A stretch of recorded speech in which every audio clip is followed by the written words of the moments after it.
Okay, here we go. 1971 Mustang.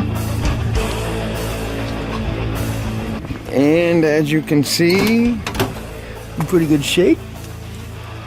This is the interior that I got when I bought the car. It's in pretty decent shape. I replaced the steering wheel though, because the other one was really cracked up. I do not have any kind of gauges. I just have the idiot lights in here. Fuel gauge, speedometer, which by the way the speedometer bounces when it goes up to about 25 miles an hour. There's the tachometer I put back in high school. Yes, I do have a cassette deck. I don't know if that's gonna stay. We'll see later, I guess. Has heater only, no air conditioner. Pretty decent shape. I had the rear of the interior out because I had to take out the speakers and stereos when I put it away.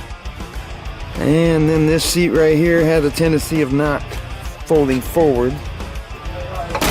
So the driver's door does a pretty good job of shutting. However, over here on the passenger side, it does not. You can see it doesn't fit very well right here. So we're gonna have to work on that. We're gonna start in the trunk area. And basically what we're going to do is we're going to take the really stale fuel out of it and drain that tank, clean it up really good if it's even salvageable. If not, I guess I'll have to buy a new tank, and then we'll go ahead and put the fuel tank in. We're going to do a lot of rust repair if there's any. I've noticed that I'm pretty lucky there's not a whole lot of rust on this thing.